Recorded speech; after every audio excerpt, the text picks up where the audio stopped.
The night split open when the forest exhaled, and something ancient answered my name, as if the darkness itself had been waiting for me. I felt the ground tremble under my feet, a pulse rising from the roots to my ribs, burning through a power I never knew lived inside me. My breath shattered in the cold air as branches twisted above, revealing a figure I had been warned about since childhood. The monster who watched from the trees. I tried to run, but the shadows surged before I could move, and he stepped between us without a word, his eyes fierce and raw with something too human to be evil. I didn't understand why he protected me, or why the forest reacted to him like a wounded animal.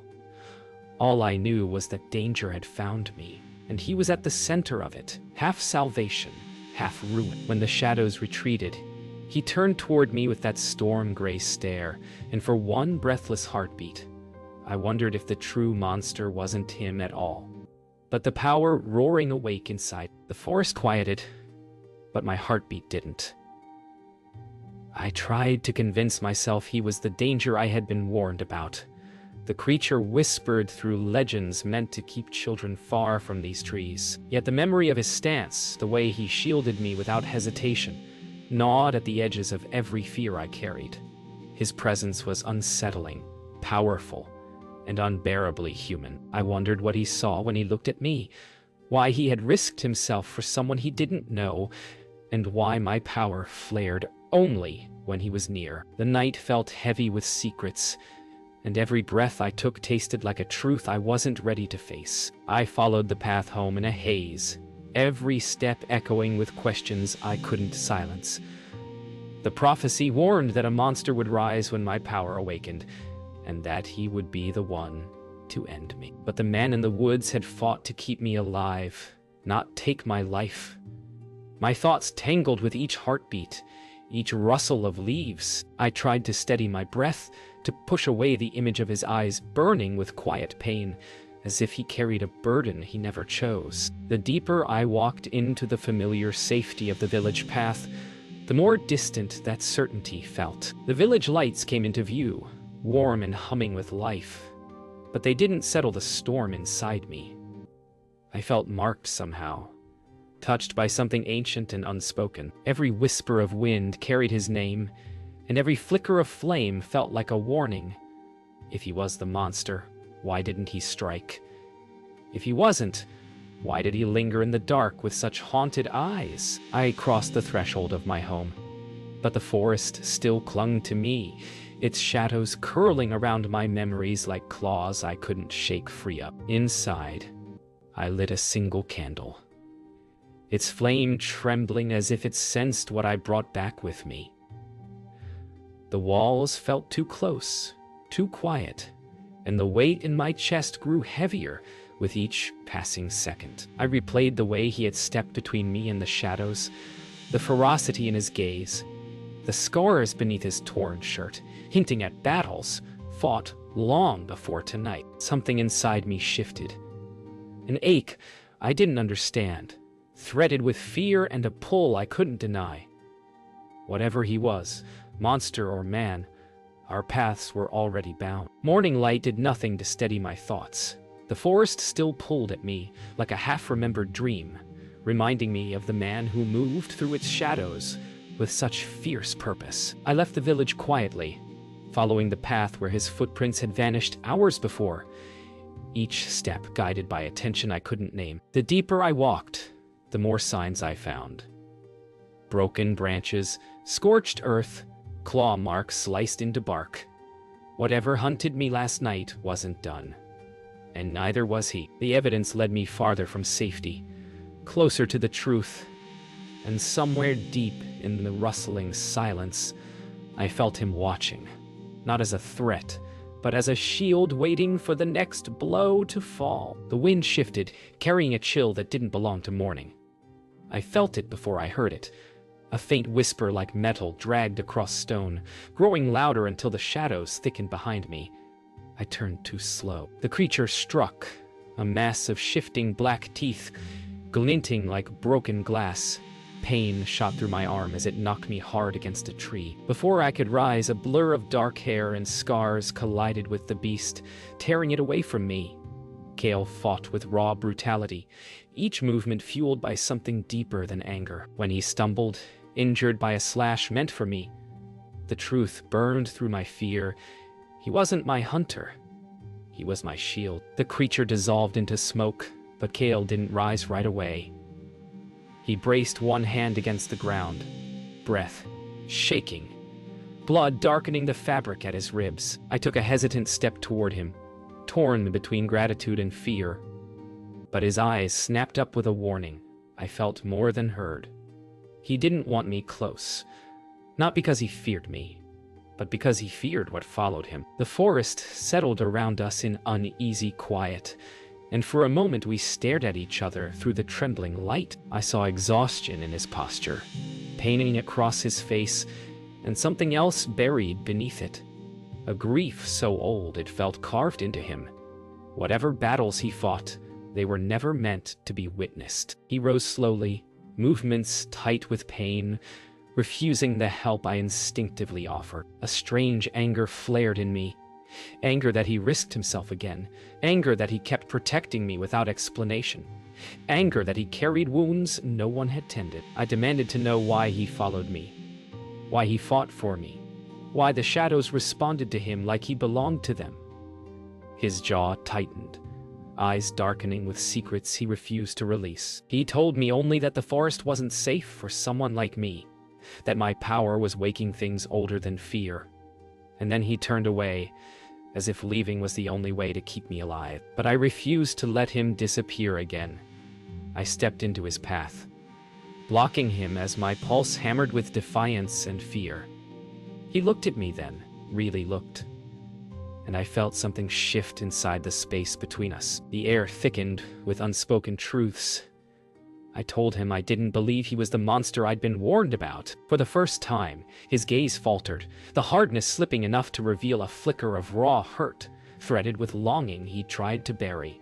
He whispered that I was safer not knowing the truth, safer without him. Yet every word trembled with the weight of a lie he wished could be real. Storm clouds gathered faster than they should have, swallowing the sky in a bruised rush as Kale and I searched for shelter. The air buzzed with a charged tension that clung to my skin, a warning that something was hunting the edges of our steps. When the rain broke, it came in sheets, driving us toward an old watchtower half buried in moss and stories the village never told. Inside, the dim light revealed the strain in Kale's movements, the stiffness in his breath, and the wounds he tried to hide beneath torn fabric. I wanted to demand answers, to tear down the walls he kept so carefully intact, yet the storm outside made everything feel smaller, closer, too raw to speak without trembling. For the first time, the silence between us felt fragile enough to break. The storm trapped us in a world reduced to breath and shadows.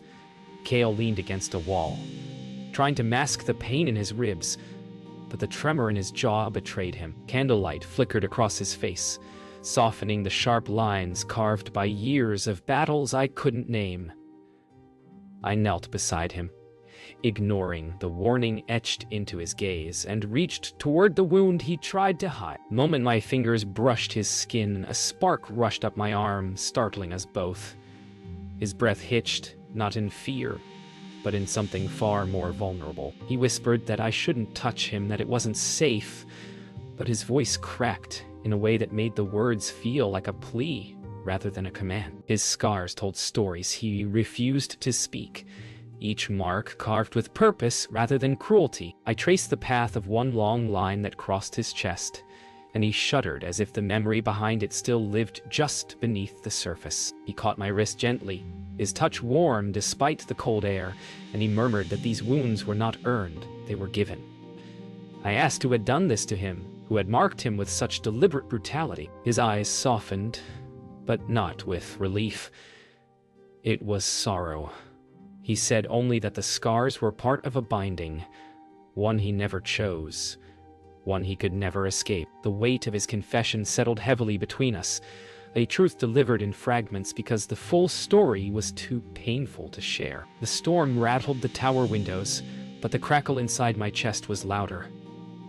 As Kale released my wrist, a sudden warmth surged beneath my skin, rising like a river breaking loose. Light flickered around my fingers, faint but growing, and Kale's eyes widened with something that looked like fear and awe tangled together. He reached out as if to steady me, then pulled back, as if touching me might set the world on fire.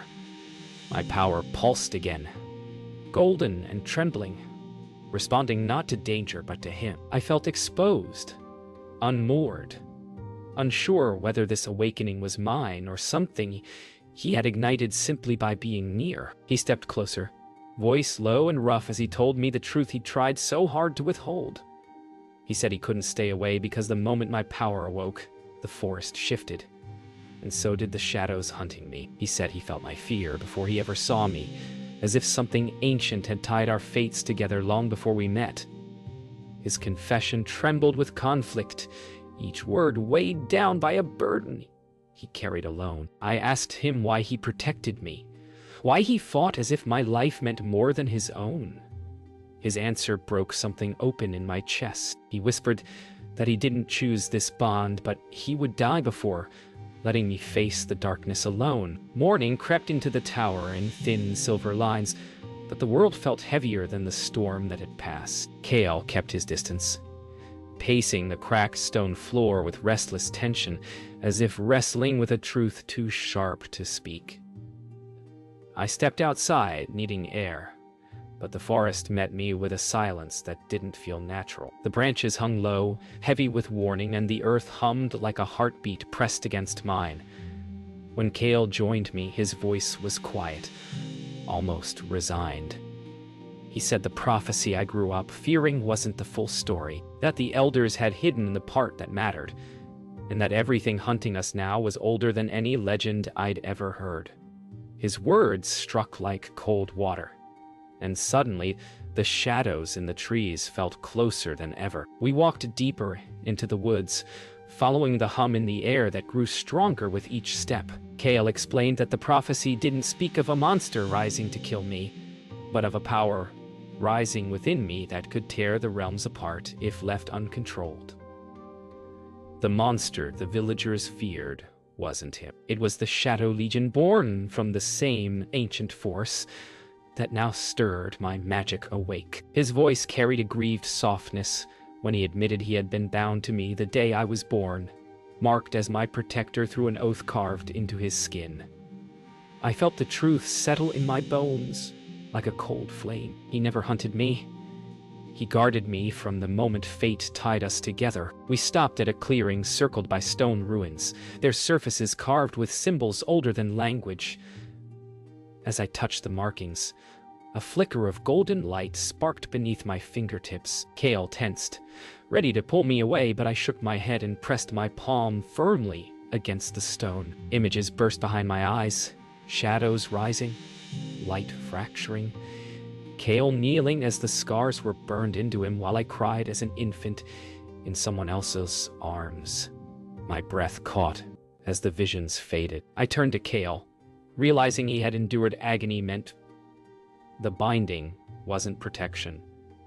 It was sacrifice, and he had carried it alone for years while I lived unaware of the cost he paid. The truth shook something loose inside me. I confronted him, voice trembling with disbelief and anger. Why hadn't he told me? Why did he carry a burden that was never meant to be his alone? He looked at me with a softness that made my chest ache, a tenderness forged from years of watching from the shadows. He said he stayed silent because the prophecy demanded distance, because if I grew too close, the bond could break in a way that killed us both. His voice wavered as he admitted he feared nothing more than being the reason I fell. For the first time, I saw the depth of his loneliness carved into every scar he bore, and I realized he wasn't just my protector. He was the one who had stood between me and death my entire life. Before I could speak again, the ground trembled. Darkness bled through the trees, spilling into the clearing like smoke come alive. The Shadow Sovereign's presence pressed against my chest, heavy and cold, its voice curling through the air with a promise of ruin. Kale stepped in front of me instantly, body tense, eyes blazing with defiance that bordered on desperation. The shadows swirled, reaching for us, whispering that my power belonged to them. My heartbeat thundered with fear. But Kale's hand brushed mine, grounding me. In that touch, I felt the truth he would never say aloud. He would face the darkness even if it cost him everything. And I realized I wasn't afraid of the shadows. I was afraid of losing him. The air snapped like a living thing as the Shadow Sovereign's presence vanished, leaving the forest trembling in its wake. Kale's grip on my hand tightened for a breath before he pulled away, eyes distant as he listened to something I couldn't hear. Then his expression sharpened with dread. Smoke, thin black, rising beyond the treetops. My village. Panic tore through me, and I ran before he could stop me, branches tearing at my clothes as fear outpaced every thought. The closer we came, the thicker the air grew, filled with screams and the metallic tang of burning wood. Kale caught up beside me, jaw clenched, and I saw it in his eyes. This wasn't an attack. It was a warning. A message meant for me, carved in fire and ash. The village was chaos. Homes shattered, flames licking the edges of rooftops and shadows crawling across the ground like living serpents. People screamed for help, running from creatures formed of smoke and teeth. I froze, horror gripping me as Mareth appeared through the haze, swinging a blade with desperate fury. His eyes widened when he saw me, relief flooding his features before a shadow lunged toward him. I reacted without thinking, golden power bursting from my chest in a wave that sent the creature flying. The energy burned hot, wild, untamed. Kale stood behind me, expression fierce with both pride and fear, knowing the magic I unleashed was only a fraction of what I was becoming. Kale and I fought as if we had trained together our entire lives. His strength met my rising power in perfect rhythm, his movements guiding mine even when I didn't understand what my magic wanted. Every strike he made drew a path for my light to follow, and every pulse of my energy carved openings he used with ruthless precision. Shadows shattered around us, dissolving into smoke that curled away on the wind. For a moment, fear melted into something sharper. Connection, fierce and blinding. Our powers resonated with each other, threads of gold and storm weaving into a force the shadows recoiled from. It felt impossible, terrifying, and unbelievably right. When the last creature fell, the village sank into a trembling quiet, broken only by crackling flames. I turned toward Kale, breath shaking from more than exertion. He looked at me with a depth that felt like gravity, something pulling me closer even as danger loomed at every edge. But then his gaze shifted to the forest, sharp and haunted. He said the attack wasn't meant to destroy the village. It was a lure, to draw my power into the open, to gauge how far I'd awakened. And there was worse. The Shadow Sovereign was gathering strength, preparing to open a breach at the heart of the forest where my magic was born. If he succeeded, the realm of darkness would spill into ours and swallow everything in its path. Kale stepped closer, voice low, telling me we had little time left. The villagers gathered behind us, shaken but alive, their eyes wide with questions they once answered with simple stories of monsters in the dark. Mareth rushed to me, pulling me into a fierce embrace before turning a suspicious glare toward Kale. But the tension between them faded when Elder Naira approached, her face grave with secrets she had guarded far too long. She confessed that the heart of the forest held the source of my power, and the Shadow Sovereigns, that the binding on Kale was forged there, in a ritual meant to protect me, but twisted by forces no elder understood. Her voice trembled as she said only one thing could stop the breach now. I had to return to the forest's heart with Kale, and together we had to sever the ancient bond before the darkness claimed us both. The deeper we walked into the forest, the quieter the world became, as if even the wind feared the path we followed. Roots twisted underfoot like ancient veins, pulsing with a faint glow that matched the thrum beneath my ribs. Kale moved beside me with a tension that made every step feel borrowed. his eyes darting between shadows that seemed to breathe. The air thickened the closer we came to the forest's heart, carrying a strange pull that felt like recognition. I felt it coil around me, a presence older than memory calling my name in a whisper I could almost understand. Kale reached for my arm, voice hushed but firm, reminding me I wasn't meant to face this alone. But the truth was already sinking in. Something here waited for me. Something that knew my power before I ever did. The forest opened into a vast hollow illuminated by a soft, eerie radiance rising from the ground. In the center stood a stone altar cracked by time, its surface carved in symbols that matched the ones from the ruins. As I stepped closer, the air tightened around me, drawing me forward with a force that felt like destiny pulling strings I never agreed to. Kale caught my wrist, his grip trembling. His voice shook as he begged me to stop, saying he knew what came next. The altar wasn't just the source of my power. It was the place the elders bound him to me, the place where the ritual carved those scars into his skin. The realization hit with a cold, sharp ache. Every mark he bore began here. Born from a prophecy that demanded he bleed so I might live. I placed my hand on the altar despite Kale's protest, and the world shifted. Light burst beneath my palm, flooding the hollow with memories not my own. I saw the night of the ritual, Elder Naira standing over him while he screamed, shadows swirling as power ripped through him. I watched the scars carve themselves across his chest, like burning chains, as an infant version of me cried nearby, untouched by the magic meant to protect me. Kale turned away as if he could feel those memories again, pain slicing across his features. My heart broke with each vision, each moment of agony he endured in silence. When the light faded, I staggered back, breath trembling as I whispered the truth. He wasn't bound to me to protect my life. He was bound to die in my place. Kale finally spoke, voice worn and frayed. He confessed that the binding demanded balance. My life for his.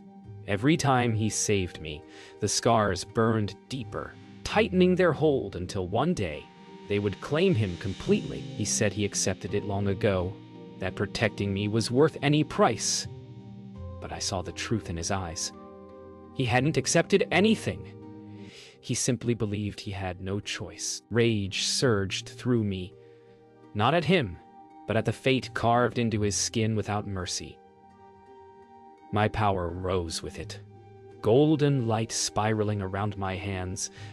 As the forest reacted to my fury, Kale stepped back, warning that the bond was unraveling, that pushing it any further could tear his life from him instantly. But I refused to let a prophecy dictate his end. I refused to lose him to a destiny neither of us chose. The earth trembled as the Shadow Sovereign emerged from the hollow's edge, its form shifting like smoke shaped by hatred. Its voice curled through the air, mocking the bond that tied us, promising that one would die before dawn. Kale moved in front of me, but I grabbed his arm, refusing to let him face the darkness alone. My power rose again, steadier this time, meeting the Sovereign's presence with a force that made the ground pulse beneath us. For the first time, the light didn't frighten me. It felt right, like a piece of myself finally waking.